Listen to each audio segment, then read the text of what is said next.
Habbo Hotel. The site for kids that had zero IRL friends and the people that wanted to prey on them. I was one of the kids that had no friends. Founded in 2000 by Sulake, Habbo was one of the most popular virtual worlds of the early 2000s and 2010s.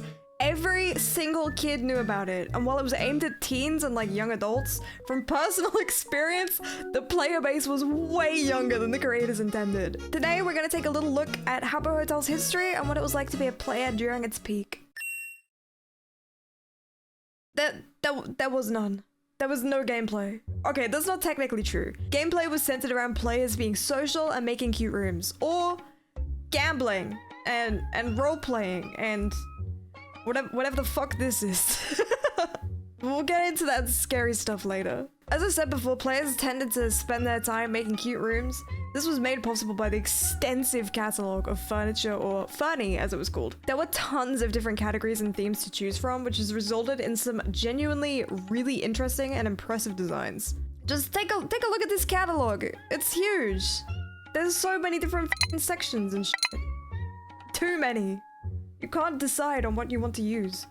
A lot of contests have been held for room design, both official by Habbo themselves and play-around ones. There are seemingly endless possibilities with room design, especially with the addition of rollers, which made you able to stack and merge Fernie together to create new and interesting objects.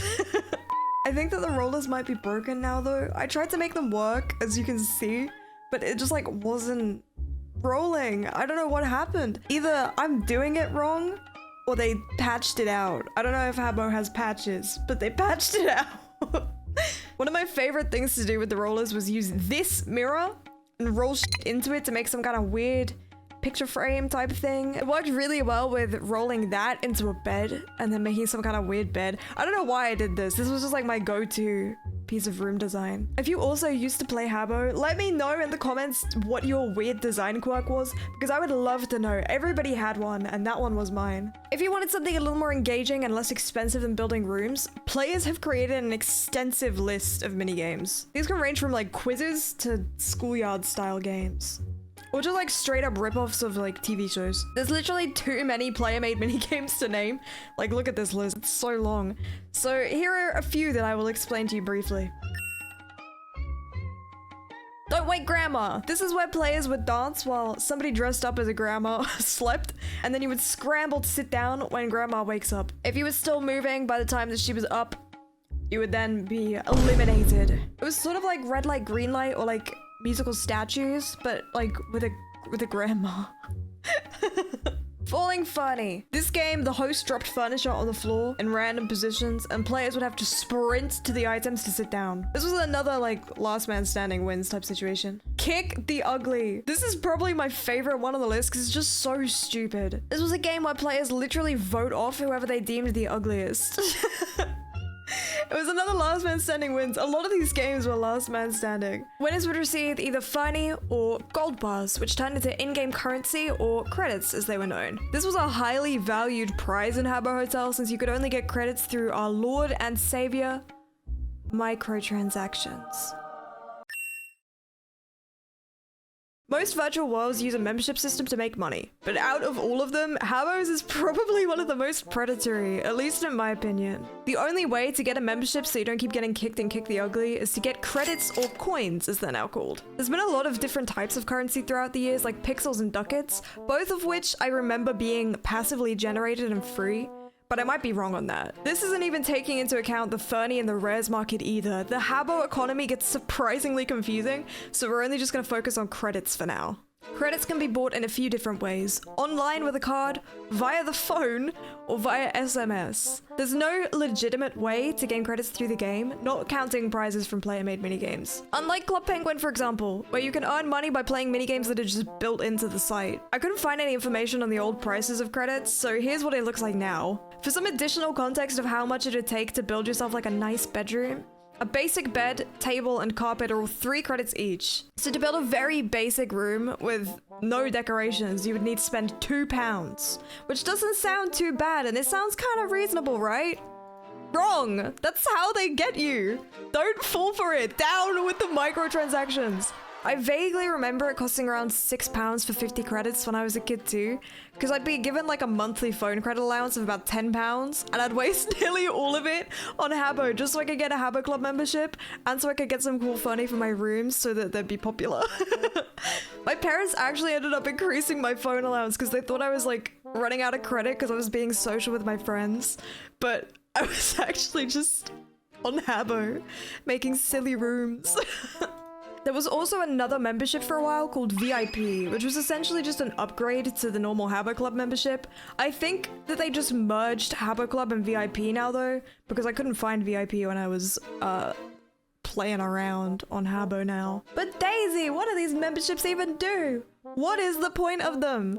Well, my friend, they give you cosmetics. It's just cosmetics and clout. That's all you get. I seem to remember being able to get free Fernie every month as well, but don't hold me to that. I might be entirely wrong and just imagining things. Players would actually give you respect if you're a Habbo Club or VIP member. If you were a plain, poor, normal guy, you would be kicked to the curb.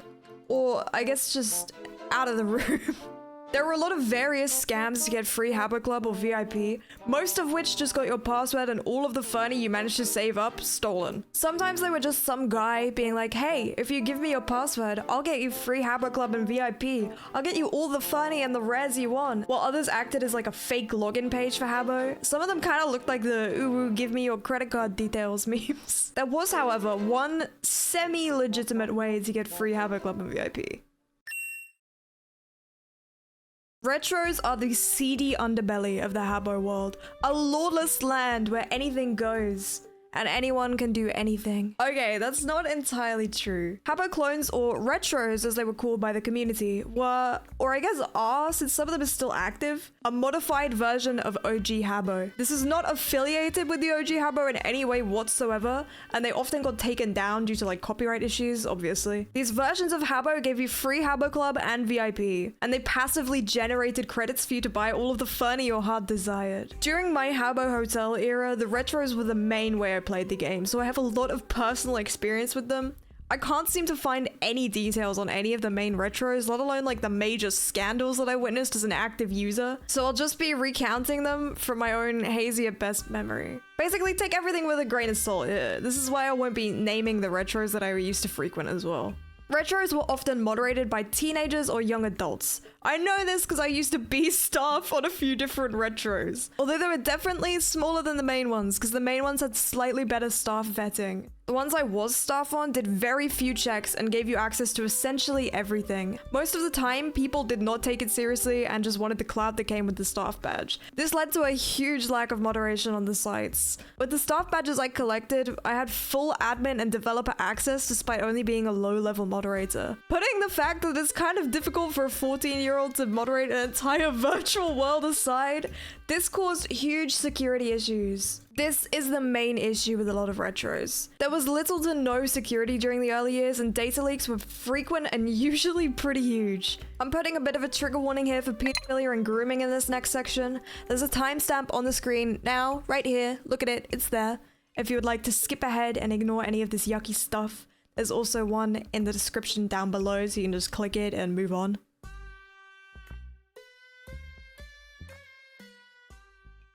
The biggest security scandal in the retros that I remember was when a disgruntled 26-year-old ex-staff member was fired for grooming players ages 13 to 16. He was using his staff status to like flex and blackmail them into exchanging not safe for work pictures amongst a whole bunch of other stuff. The owners of the retro made the mistake of not taking away his admin access before firing him or immediately after firing him.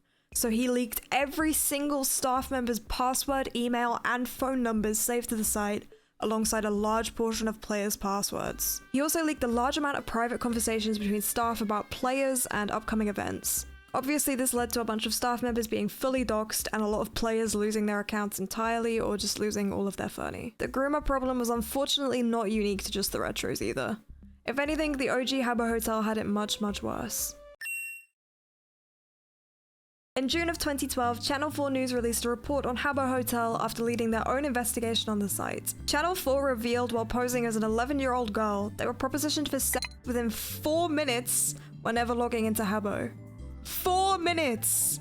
4. They visited the site 50 separate times and were propositioned every single time. Much like the retros, Habbo had an extreme lack of moderation, which led to things like Habbo sex clubs, strip clubs, and casinos. I really wish I was joking. These are real things that players actively spent time making. Conversations in these rooms often progressed further off platform, but those initial conversations should have been monitored and should have been caught.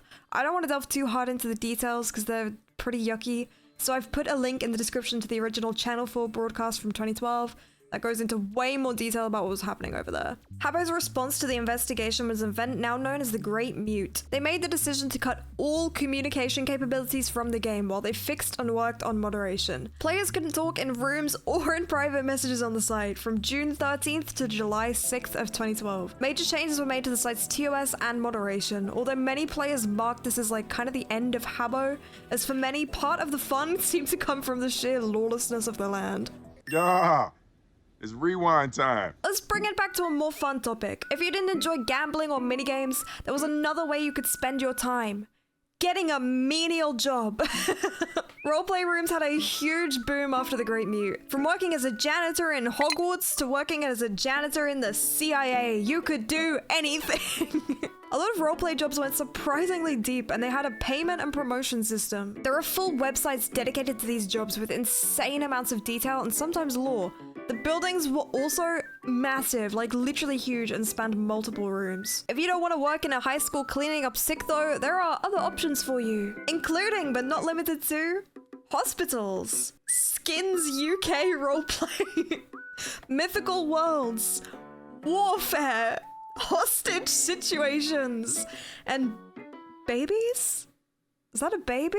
Babies? Yes, babies. There were whole adoption centers filled with people speaking in like Uru speak. The goal was to get adopted, often by a rich VIP member mother so you could live and piss your pants in luxury. Back in the early 2000s and 2010s, this was a huge trend in every single virtual world, including Club Penguin. These babies infected every single site possible, but from my experience, the largest gathering of them was definitely on Habbo, at least for like Europe. This is really embarrassing to admit, but I mostly frequented the roleplay rooms when I was on the site. Not the baby rooms. I feel the need to specify I did not pretend to be a piss pant baby. Instead, I partook in the skin style roleplay rooms where you acted out taking copious amounts of like virtual drugs while not really knowing what drugs actually did at that age. If that sounds insane, that's because it is. Habbo was one of those places you had to like experience to fully understand. There was one other type of roleplay that I want to talk about though, and that's the fake celebrities. There were so many fake celebrities on both the retros and Habbo itself. I'm not totally sure what the end goal with it was, whether it was like scamming people out of credits for VIP areas at a fake concert or just like living out your delusional fantasy of being famous. These fake celebrities often had names like X Justin Bieber X or like David _ Tennant. Extremely and very obviously fake stuff, but they managed to hoodwink some players into thinking that they were the real deal. Meet and greets, concerts where they just like type the lyrics to songs, tour buses. There was an insane amount of detail that went into these things, including one fake talent agency that I saw in a retro that had people working as agents to manage these fake celebrities and their busy schedules. Some people even made their own versions of TV shows in the game. The one I remember seeing and being talked about the most was this version of Doctor Who, which is like one of the funniest things I've ever seen in my life. I don't know why it's so funny to me, but like I think about it so often. I'll leave the link for this like full video in the description because it's just so fucking funny. This style of roleplay might have been encouraged in part by the real celebrity encounters on OG Habbo. From 2005 to 2015, Habbo hosted a large variety of real celebrity events. Real celebrities in your video game, in your area. Click now. These events were mostly just in-game Q&As, or occasionally you'd be treated with a live performance. These events were usually tie-ins to promote a show or a song or like a film. It honestly feels like a fever dream that this happened, especially because they made like special little characters for the visitors. Here's a few of my favorites / like the weirdest / funniest celebrity visits that happened during that time period. Lady Gaga, Ollie Murs, Adam West, and my favorite one of all, Ozzy Osbourne himself. I don't know why the Habbo X Ozzy Osbourne collab happened, so please don't ask me because I am just as bewildered as you are. It doesn't make any sense. I don't know why they did this. It's so weird. This is like a small quickfire round. I didn't know where to put any of this, so it's going here.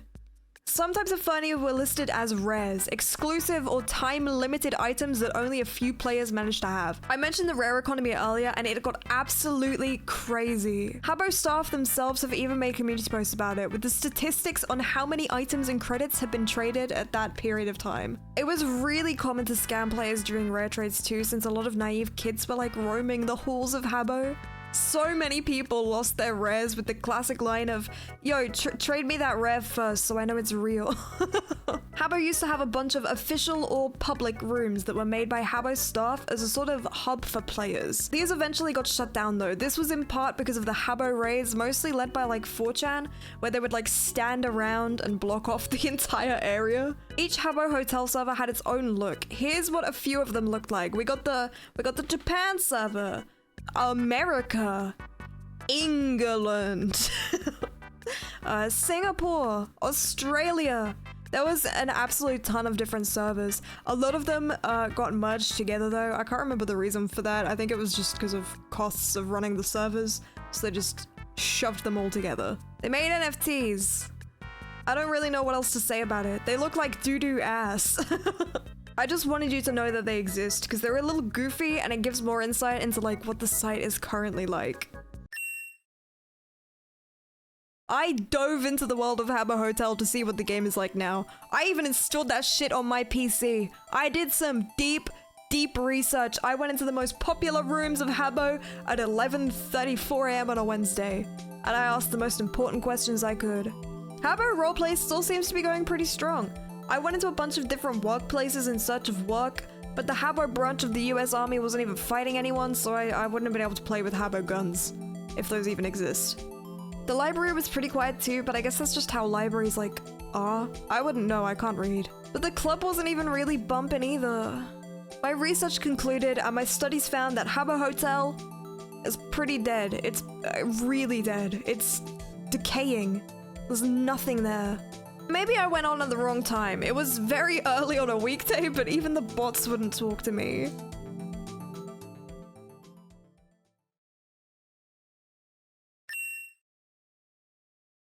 Habbo is a weird place with a weird history that I have barely scratched the surface of. It has so many flaws and it's such a strange little place, but I loved it. I made some really great friends there throughout my years of playing. Friends that I ultimately like never saw again after leaving or after they left, but I still think about them from time to time. It's kind of strange to know that there's like a whole bunch of people that had an impact on my life and I just like kind of lost contact with them because of a virtual world just dying out. I have no idea what they're up to now or where their life went, and it's kind of weird to think about. I know I'm not the only one that experienced this either. It's like kind of a weird thing. You didn't know these people IRL, but you spent such a large amount of time with them at that point in your life. The same sentiment can be extended to any kind of online game. There's so many people that we lose touch with that we don't realize mean a whole lot to us until it's way too late. Basically what I'm saying is get your online friends' socials if you've known them for a long time and it wouldn't be weird to do. You don't want to like accidentally lose them forever. Thank you guys for watching. If you stuck around this whole video, let me know what your favorite virtual world was when you were younger. Maybe I played it too and we somehow met once. I'm gonna be making more long form content like this, so make sure you click the subscribe button and the like button. Oh my god, bye!